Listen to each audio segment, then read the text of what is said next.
Man, this is freezing cold weather. Whew.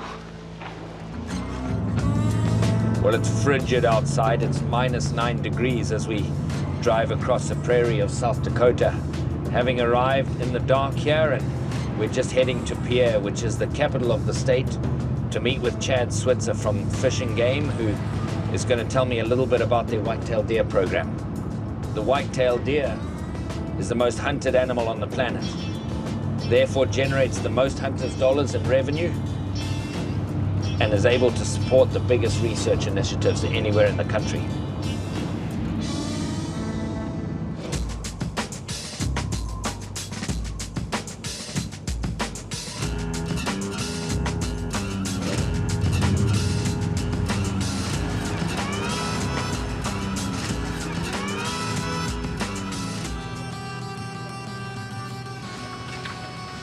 Chad, how are you? Good. How you doing, Ivan? Nice to see you. Yeah, thanks for coming. Thank you for all your time. Absolutely. Whitetails would be probably our most pursued big game species in the state. They're the most abundant and most readily available. I would say, looking back 50, 70 years ago, folks got pretty excited. I remember my grandpa talking about how it was a big deal in the coffee shop at the gas station to actually see a deer. No way. You know, it's hard for folks to imagine that today. Deer hunting is a big economic boon to the state. And a giant proportion of that funding in some way, shape or form ends up back into the conservation of that species, doesn't it? It absolutely does. The license fees are matched with federal dollars, you know, whether it's Pittman-Robertson or other federal dollars that come in. Landowners are key in this state. 80% of the land is owned by private landowners. Wow, that's so we've got to be able to work and cooperate with our landowners to make things work and do the best we can for these species. Do you know how many you've got out there that are collared? How many you collar each year? As we conclude our collaring efforts this year, the captures and collars, we're probably going to be around that 1,000 to 1,200 deer radio market across the state. That's a great segment of the population to draw some averages on. It is, and so we're radio marketing and studying annual survival rates is our predominant feature that we want to obtain from this is survival rates to help us better estimate population size and change in population and allocate the highest number of hunting opportunities through licenses that we can still maintain that population where we want it. Chad, so collaring these animals, I mean, that must be quite a deal. What does that look like? How do they do it? It's an interesting event. My staff are out there as we speak right now doing this. Oh, really? So they're doing it right at the moment? Right now. I would really encourage you to get out there and spend some time with the capture crew and my staff, and they'll show you all the ins and outs. Well, I'd love to. Thank you so much, man. Yeah, thanks. I appreciate it. Coming. Thanks so much.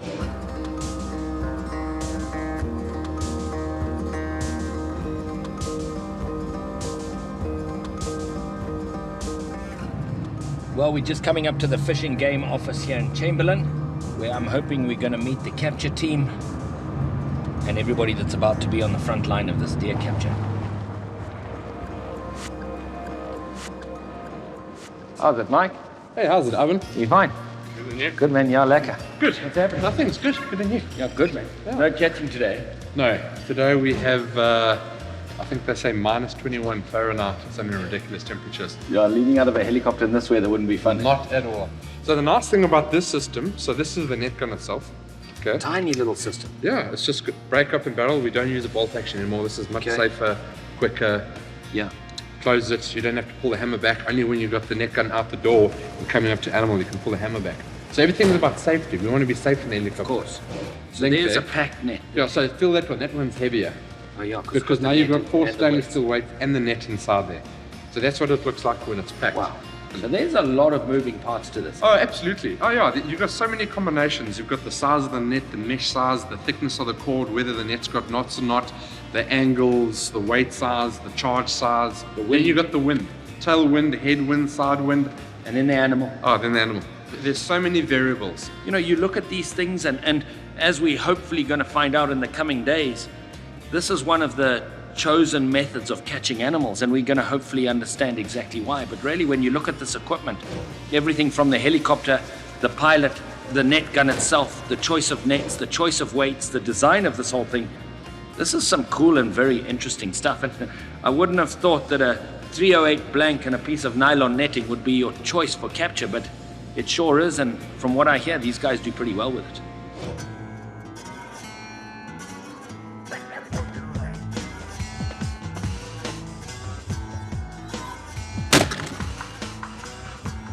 There's some recoil to this thing, eh? Sheepers, I didn't think it would have so much recoil. It was perfect. Sure, this is a piece of equipment. You could see how that net spread out onto that bank, and if that was a white-tailed deer or any animal running and that net went over it like that, it would stop it dead in its tracks. Well, after a couple of shots and seeing how this thing works, I can't wait to seeing it being found out of a helicopter at a live running animal. So hopefully the weather's going to break. Hopefully we'll get a little bit warmer weather tomorrow and we'll be able to do some of the real thing. There's no way we'll get these vehicles over this drift.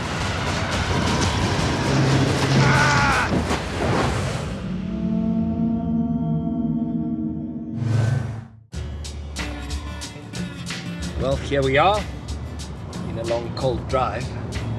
Looks like they're just getting the chopper out right now.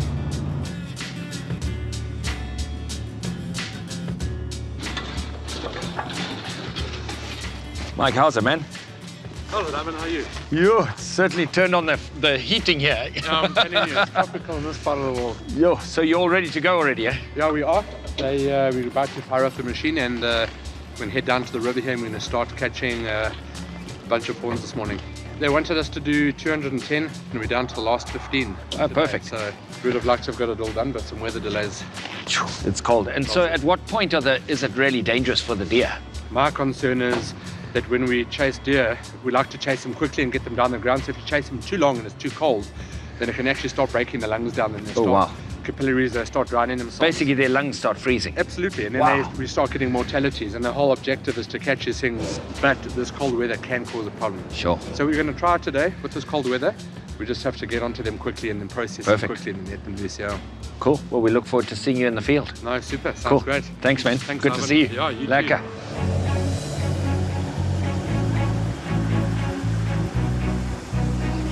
Well, it's incredibly cold. The team is getting ready to go.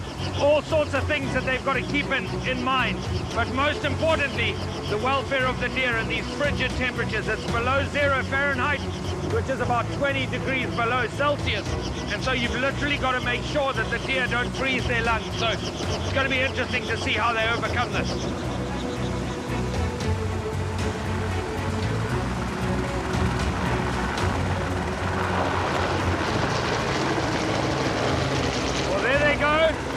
Off to get the first whitetails. We're going to follow in the vehicles.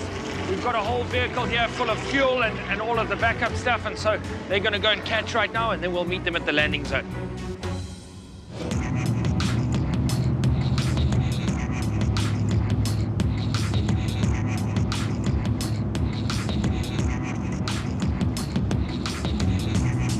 Well, we've just arrived at the landing zone where the chopper's going to come in here, where they'll refuel and repack all of the nets that they fired. The biologists are in front of us. The truck with the fuel is here, and now we're just going to go ahead and check the landing zone itself.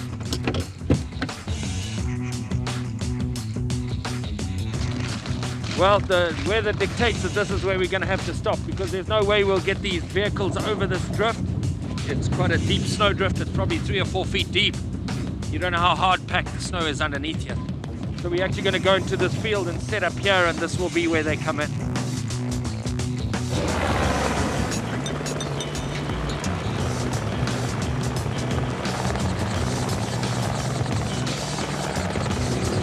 Well, they've just been discussing where the whitetails are. We're going to actually stay here. They're going to work a little bit closer to us here. They've got a certain quota for each of the counties and for each of the properties, and so they've still got to get 3 or 4 more for quota before we can actually move. So they're going to take off, they're going to carry on. The chopper's already been refueled, and hopefully they'll get another few whitetails.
lot more near, like I say, and if the land's flatter, we can work better. But to work where we're working here, and we're hardly finding deer. So the few deer we are finding, like we'll find a group of 5 and 1 target. There's only 1 fawn. To try and get in there and work them, it's just fawn bunches under. We're going to kill it, is what we're going to do. Okay, we'll head there, and then if we have to, then we'll work back down. Correct, yeah. Okay. Sounds like a great plan. All right. So basically you can't get them here. Now that we know the topography and the wind, because since we go down the valleys, and we've only finding small pockets like 3s and 4s, and But the wind is tumbling it. yeah, and we only have to find like try to find fawns. So we can catch a whitetail, but we have to catch a fawn, and they just turn to go hide into the trees. 10 minutes and then we're out of here. Perfect. So we're just getting the door on the helicopter, and I'm just getting a helmet on, so we're gonna move areas and go and see if we can find some more whitetail in a different place.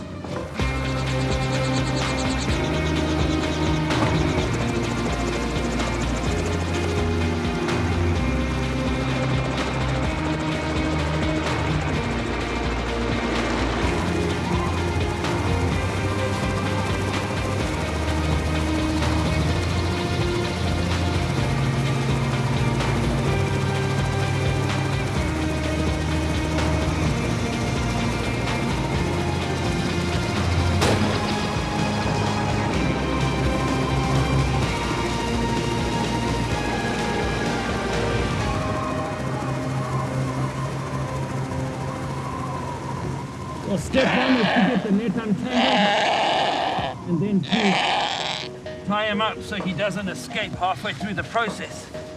So Roy's just tying him up with this rubber strap. You know, every step of this is for the welfare of the animal, and obviously the safety and the security of the team. And each one of these deer has got a packet assigned to it like this. What's in this packet is the collar, a card where you fill in the paperwork. This collar's got an elasticated band on it because these are young deer and they're going to grow, so you want the collar to expand. So making sure that you got the paperwork associated with this animal is also absolutely crucial, so that the biologists can enter this into their system and really know exactly where we collared this animal, which collar went onto it, what its measurements were, and all of the other data that we need to gather for them. Now we're just getting the neck size of this animal, and then we're also going to record the size of the collar that we put on. Now what's left to do is to give this guy a shot of antibiotic and to take blood from him. So that goes in subcutaneous. The cold weather's made it really, really thick, but over time it's going to get slowly absorbed, so it's like a long-acting antibiotic because of the fact that it's being put in subcutaneously. Now the tough part, which is to get a vein up in this frigid cold weather when your fingers can't feel anything. Shoot, that's something frozen already. Yeah.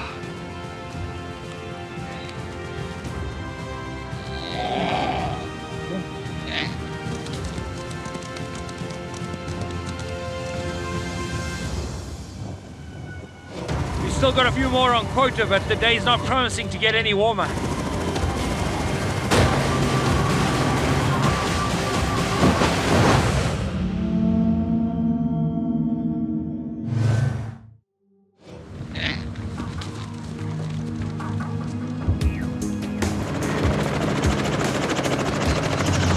Well, that was one down.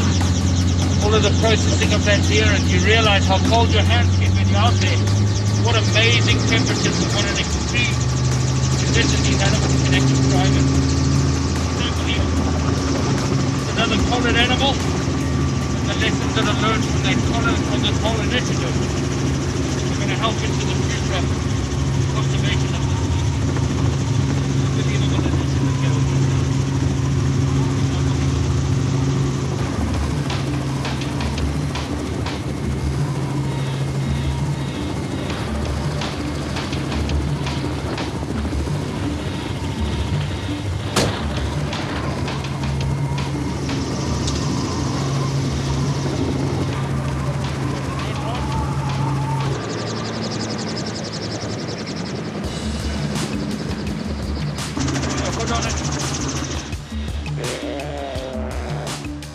Now we're just taking all of the measurements that we need from this animal.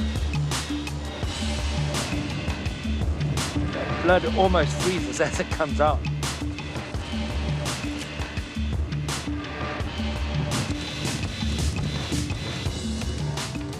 Well, we've just done a couple of whitetails this morning. The wind is still howling, the temperature's still unbelievably low. It's really hard to just get the fine motor skills and the tips of your fingers when you're trying to attach a collar, take a blood sample, all of these measurements and writing records. This is not for the faint-hearted. This is unbelievably difficult.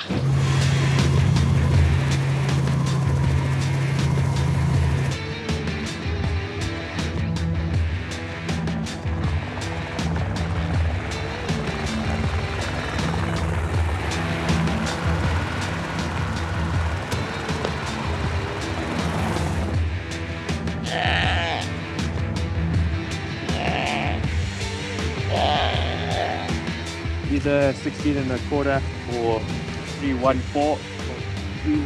86.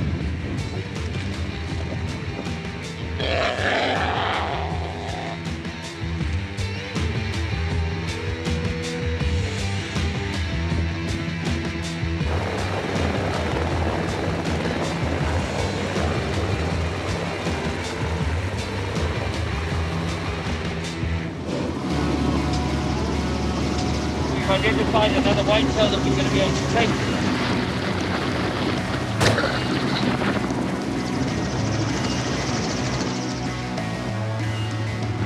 It is bitterly, bitterly cold here. Unbelievable what this wildlife can put up with. And if the wildlife can survive it, the conservationists have to put up with it.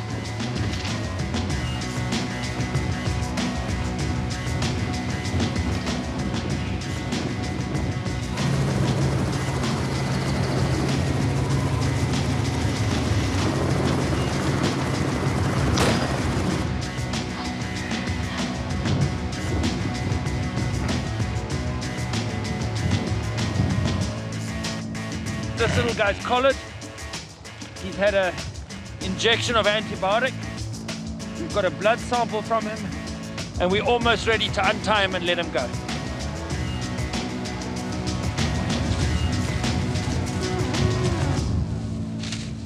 Another one down, another one collared, another bunch of data collected, and another step towards conservation. It's incredible the conditions that these white-tailed deer can live in. This is certainly not easy. This is extreme conservation in extreme conditions. You got a set quota, you got a set amount of time to get that quota. With or without good weather, it's got to happen.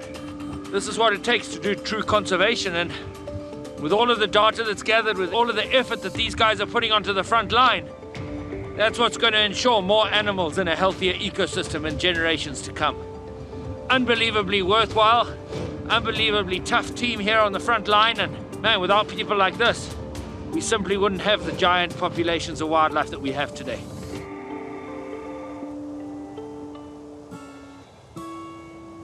"10 minutes ago, this field behind me was a hive of activity. There was a fuel truck, there was a helicopter, there was a whole capture team. And as they fly to the next landing zone, this frozen silence returns, the frozen silence of the prairies of South Dakota. And let me tell you, it really is frozen. But what I've witnessed the last couple of days, what I've really got to be part of and put my hands on, is extreme conservation. The white-tailed deer is one of the most hunted animals on the face of the earth. By virtue of that, it generates more money in tag fees than any other single species. And that money ends up on the front line of conservation initiatives like this, supported by these hunters' dollars. The more conservation initiatives like this that exist, the more in the future people are going to know about white-tailed deer and learn about white-tailed deer, not just about white-tailed deer, but about the habitats that they require. And as long as initiatives like this exist, our children and our children ahead of those,